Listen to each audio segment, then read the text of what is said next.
అందరికీ నమస్కారం. నేను మీ ఆయుర్వేద డాక్టర్ చిట్టిపొట్ల మధుసూదన శర్మని. మనం ఈ వీడియోలో పల్లీలు రోజు తినడం ఆరోగ్యానికి మంచిదేనా అనేటువంటి చక్కటి అంశాన్ని గురించి, చక్కటి ఆసక్తికరమైనటువంటి అంశాన్ని గురించి తెలుసుకోబోతున్నాం. పల్లీలు, ఈ పల్లీలు పుష్టికరమైనటువంటి ఆహారంగా చెప్పుకోవచ్చు అన్నమాట. మనకు సంవత్సరం అంతా గ్రామాలు, పట్టణాలు, నగరాలతో నిమిత్తం లేకుండా ప్రతి చోట ఈ యొక్క పల్లీలు దొరుకుతాయి. అట్లే ఈ యొక్క పల్లీలని పేదవాళ్ళ యొక్క జీడిపప్పుగా కూడా చెప్పుకోవచ్చు అన్నమాట. అంటే జీడిపప్పు ఖరీదు ఎక్కువ, పోషకాలు బాగుంటాయి. ఇది ఖరీదు తక్కువ, పోషకాలు కూడా చాలా అద్భుతంగా ఉంటాయి. కాబట్టి పేదవారి యొక్క జీడిపప్పుగా ఈ పల్లీల గురించి చెప్పుకోవచ్చు. ఈ పల్లీలని కొన్ని ప్రాంతాల్లో వేరుశెనగ పప్పులని చెప్పేసి, అదేవిధంగా కొన్ని ప్రాంతాల్లో బుడ్డలు అనేటువంటి పేరుతోనూ, అట్లే పీనట్స్ అనేటువంటి ఇంగ్లీష్ పేరుతోనూ, గ్రౌండ్ నట్ అనేటువంటి ఇంగ్లీష్ పేరుతోనూ ఈ పల్లీలను పిలుస్తూ ఉంటారు.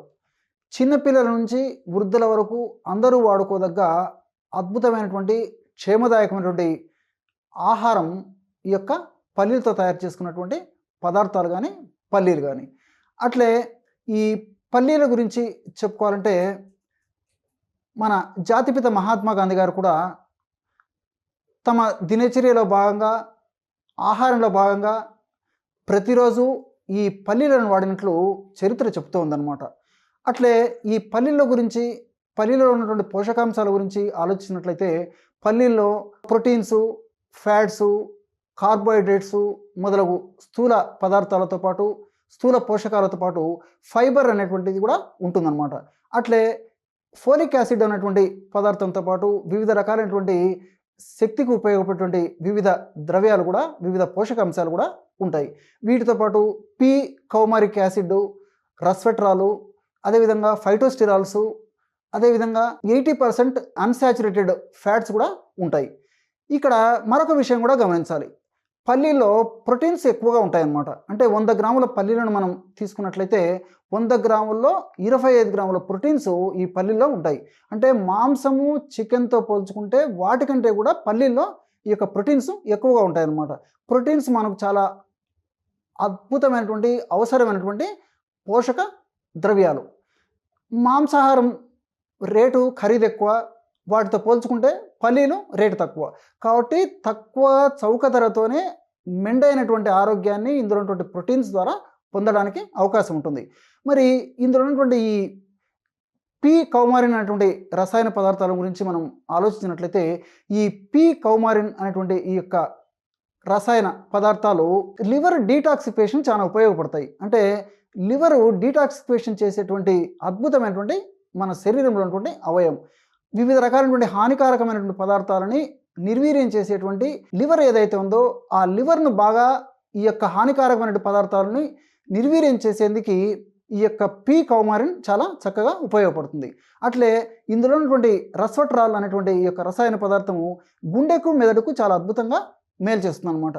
ఉదాహరణకి గుండెకు సంబంధించి, హృదయానికి సంబంధించినటువంటి ఈ కొరనరీ ఆర్టరీస్లో బ్లడ్ కాకుండా ఇందులో ఉన్నటువంటి ఈ పల్లీలో ఉన్నటువంటి రస్వట్రాల్ అనేటువంటి పదార్థం ఉపయోగపడుతుంది.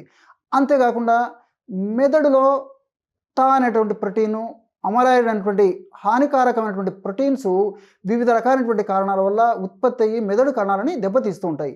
ఇందులో ఉన్నటువంటి ఈ రస్వట్రాల్, అంటే పల్లీలో ఉన్నటువంటి రస్వట్రాల్ అనేటువంటి ఈ రసాయనిక పదార్థము మెదడులో టా, అదేవిధంగా అమలాయిడ్ అనేటువంటి హానికారకమైనటువంటి ప్రోటీన్ను ఉత్పత్తి తగ్గించడమే కాకుండా ప్రోటీన్ ఆ యొక్క ప్రోటీన్స్ యొక్క చెడు గుణాన్ని కూడా నిర్వీర్యం చేసి కణాలని సదా కాపాడుతుంటాయి. కాబట్టి మెదడుకు కూడా చాలా అద్భుతంగా ఈ యొక్క పల్లీలు ఉపయోగపడతాయి అన్నమాట. అదేవిధంగా ఈ ఫైటోస్టిరాల్స్, పల్లీలో ఉన్నటువంటి ఈ ఫైటోస్టిరాల్స్ ఉపయోగం ఏంటంటే, మనం తీసుకున్నటువంటి ఆహార పదార్థాల్లో ఉన్నటువంటి కొలెస్ట్రాల్ వెంటనే రక్తంలో కలవకుండా నిదానంగా కలిసేటట్లు ఈ పల్లీలో ఉన్నటువంటి ఈ ఫైటోస్టిరాల్స్ ఉపయోగపడతాయి. అదేవిధంగా 80% అన్సాచురేటెడ్ ఫ్యాట్స్ ఉన్నాయని చెప్పుకున్నాం కదా. ఈ 80% అన్సాచురేటెడ్ ఫ్యాట్స్ లివర్లో హెచ్డిఎల్ అని మనకు ఉపయోగపడేటువంటి కొలెస్ట్రాల్, అంటే మంచి కొలెస్ట్రాల్ బాగా పెరిగేందుకు ఈ 80% అన్సాచురేటెడ్ ఫ్యాట్స్ ఉపయోగపడతాయి. మీరందరూ కూడా మరొక విషయం తెలుసుకోవాలి. చాలామంది ఇందులో కొలెస్ట్రాల్ ఉంటుందని చెప్పేసి, ఇది తీసుకోవడం వల్ల కొలెస్ట్రాల్ పెరుగుతుందని చెప్పేసి చాలామందికి ఒక రకమైనటువంటి అభిప్రాయం ఉంటుంది. ఇది ఏమాత్రము ఆమోదయోగ్యం కాదు, సరైనటువంటిది కూడా కాదు. బాగా గమనించండి, వృక్ష సంబంధ ఆహార పదార్థాల్లో కొలెస్ట్రాల్ ఉండదు, జీరో కొలెస్ట్రాల్. కేవలము జంతు సంబంధ పదార్థాల్లోనే కొలెస్ట్రాల్ ఉంటుంది, కానీ చాలామంది అనుకున్నట్లు ఇలాంటి పదార్థాల్లో కూడా ఈ యొక్క కొలెస్ట్రాల్ ఉండదు. కాబట్టి మరి క్షేమదాయకంగా ఈ యొక్క పల్లీలని సందర్భానుసారం వాడుకోవచ్చు అనమాట. ఈ పల్లీల గురించి మరిన్ని వివరాలు తెలుసుకోవాలంటే, మరి ఇంత అద్భుతమైనటువంటి గుణాలు ఈ పల్లీలు ఉన్నప్పుడు అందరూ వాడుకోవచ్చా, కొందరు వాడుకోవచ్చా అనేది కూడా మనం విశ్లేషించుకోవాలన్నమాట. మరి పల్లీలు వాడదగినటువంటి వాళ్ళు అంటే ఎవరెవరు వాడుకోవచ్చు అంటే, బరువు తక్కువగా ఉన్నటువంటి వాళ్ళు, బరువు పెరగాలనుకునేటువంటి వాళ్ళు, షుగర్ ఉండి బరువు తక్కువగా ఉన్నటువంటి వాళ్ళు, వ్యాయామం చేసేవాళ్ళు, వెయిట్ లిఫ్టింగ్ చేసేవాళ్ళు, జిమ్కి వెళ్ళేవాళ్ళు, గర్భవతులు, బాలింతలు, అదేవిధంగా శిశువులు, వీళ్ళందరూ కూడా ఈ యొక్క పల్లీలను వాడుకోవచ్చు. ఎందుకంటే ఇందులో పోషకాలు ఎక్కువ, ప్రోటీన్స్ ఎక్కువ, ఫ్యాట్స్ ఎక్కువగా ఉంటాయి. కాబట్టి శక్తివంతమైనటువంటి ద్రవ్యం కాబట్టి వీళ్ళందరూ కూడా పల్లీలని క్షేమదాయకంగా వాడుకోవచ్చు అన్నమాట. మరి వాడకూడని వాళ్ళు కూడా కొందరు ఉన్నారు. వీళ్ళల్లో ఎవరంటే, అధికంగా బరువు ఉన్నటువంటి వాళ్ళు, షుగర్ వ్యాధి ఉండి కొంతమంది వెయిట్ ఎక్కువ ఉంటారనమాట. అలాంటి వాళ్ళు ఈ యొక్క పల్లీలని చాలా మితంగా ఎప్పుడో ఒకసారి కొద్దో గొప్ప వాడుకోవచ్చు, కానీ ఎక్కువ వాడము, తరచుగా వాడము క్షేమదాయకం కాదు. అట్లే హైపోథైరాయిడ్, ఈ థైరాయిడ్ ప్రాబ్లం వల్ల వచ్చేటువంటి హైపోథైరాయిడ్ అనేటువంటి ఈ యొక్క సమస్య ఉన్నటువంటి వాళ్ళు కూడా ఈ పల్లీలని వాడకూడదు అనమాట. ఎందుకంటే ఈ పల్లీల్లో గాయిట్రిన్స్ అనేటువంటి రసాయన పదార్థాలు ఉంటాయి. ఈ గాయిట్రిన్స్ అనేటువంటి రసాయన పదార్థాలు హైపోథైరాయిడ్ ఉన్నటువంటి వాళ్ళలో థైరాయిడ్ గ్రంథి యొక్క కణాల యొక్క పనితీరును దెబ్బతీసి ఆ హైపోథైరాయిడ్ని పెంచేందుకు దోహదపడేటువంటి తత్వం ఉంటుంది. కాబట్టి మరి ఆ యొక్క హైపోథైరాయిడ్ సమస్య ఉన్నటువంటి వాళ్ళు కూడా ఈ పల్లీలు వాడకూడదు. మరి అధిక బరువు ఉన్నటువంటి వాళ్ళు వాడకూడదు, షుగర్ ఉండి అధిక బరువు ఉన్నటువంటి వాళ్ళు కూడా వాడకూడదని చెప్పుకున్నాం కదా. కారణం ఏంటంటే ఇందులో క్యాలరీస్ ఎక్కువ.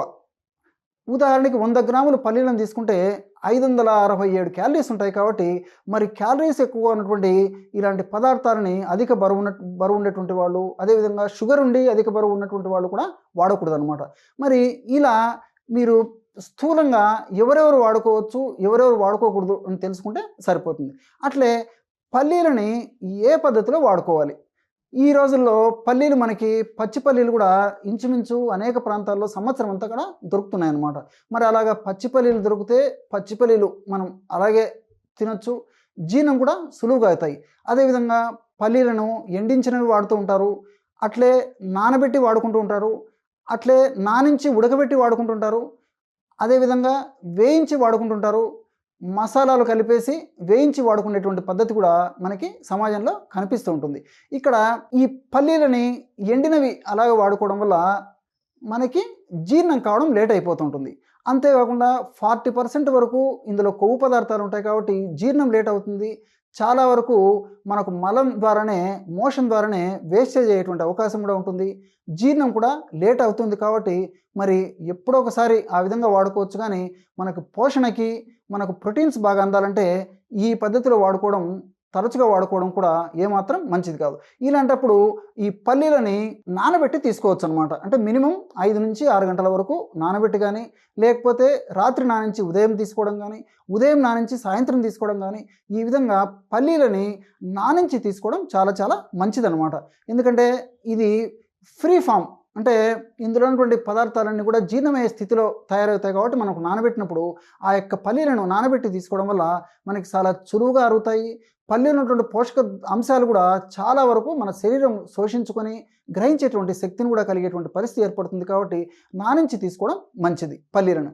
అదేవిధంగా నానించేసేసి ఉడికించి కూడా తీసుకోవచ్చు. అంటే పల్లీలను కొద్దిసేపు నానబెట్టేసేసి ఆ విధంగా నానించినటువంటి పల్లీలని ఉడికించేసి కూడా ఆ ఉడికించినటువంటి పల్లీలను తినడం వల్ల కూడా సులువుగా జీర్ణమవుతాయి. పోషకాంశాలు ఇంచుమించు చాలా వరకు కూడా మన శరీరం గ్రహించుకుంటుంది.